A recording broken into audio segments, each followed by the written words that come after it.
Hello everyone and welcome to another video. Here I want to talk about the Canon 100-400 Mark II L lens. It's sharp, it's got 4 stops of image stabilisation, it's got a nice tripod mount foot there for attaching it to tripods obviously, and it has a nice little window, if you can see that in the video, for putting your finger in to adjust the polarizer filter if you've got one attached.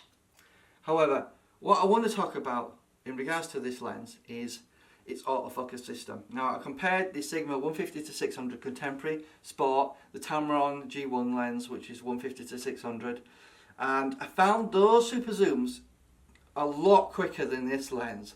Now about 2 years ago I set up a small little studio in my living room, right, with it was quite a darkly lit room, and so I tested the autofocus systems on all 4 lenses, and I found the Canon autofocus system to be very slow. And what I thought it might be is that the algorithm in this newer lens is optimized for newer cameras, such as say a 7D Mark II or an 80D or a 5D Mark IV, something like that. So that I thought, with it being on my original 7D and 600D, maybe that's the problem. So after testing the original lens that I had and testing a lens in the shop, the autofocus system seemed really rubbish to me.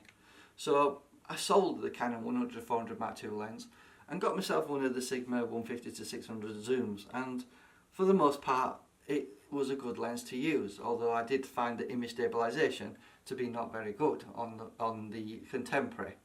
The Sport is very similar as well. Anyway, that's a side note. I want to talk about the Canon lens. What a lot of YouTubers such as Tony Rec, Tony Northrup, Dustin Abbott are not really reviewing this lens properly, and that seems to be the case on a lot of YouTube photography channels, where they're reviewing the lens but they're not testing it in all environments, all lighting conditions. So what I'm going to tell you is something they won't tell you.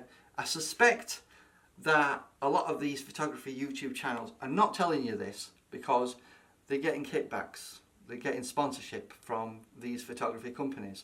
So I noticed that they don't really want to badmouth the equipment they're reviewing, such as highlighting something that's bad in it. They just highlight what's good in it. What I want to do is tell you the reality of this lens. So it's very sharp. It's as good as a Sigma 150-600 if you upscale or crop the image to 600mm. So you're getting the same sharpness in this lens as you do in the Contemporary or the Sport lens, because it's really sharp. Image stabilisation, 4 stops of image stabilisation, fantastic lens. You can't go wrong with the quality this will give you.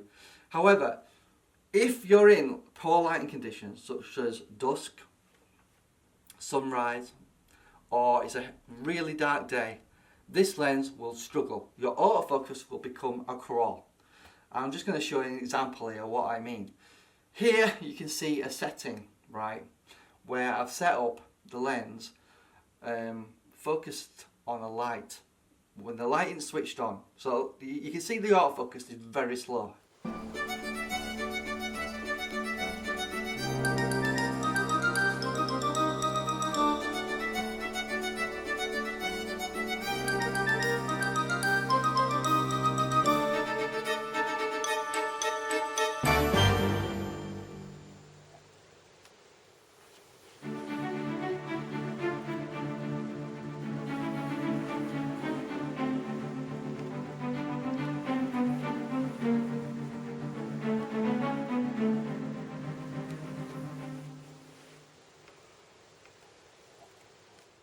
Right, let's turn that light on. Right, now we've got the light on. Now you can see the autofocus a lot quicker, a lot responsive.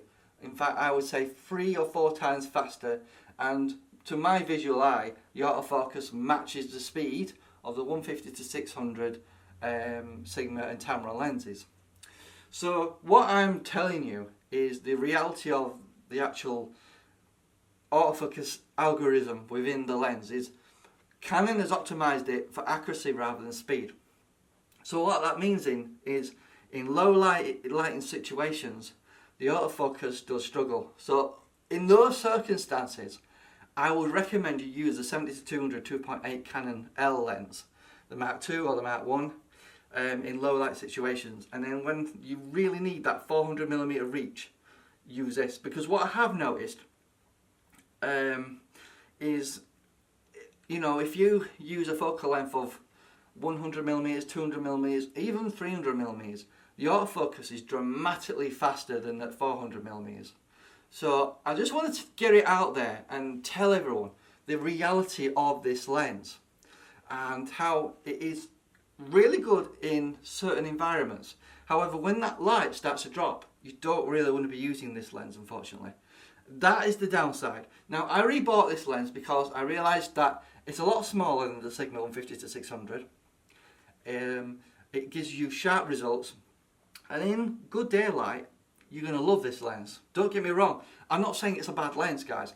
I'm saying it's fantastic in good lighting conditions, or even moderately good lighting conditions. However, when it becomes really dark, I would recommend you don't use this lens and consider using an alternative lens for when the light drops. That's why I think this is a fantastic lens to be paired with the 70-200 2.8 Mark II lens, because that's designed for low light situations. So I hope this video really give you a good understanding on how the autofocus system on this lens actually works, and how basically when it gets dark you don't want to be using it.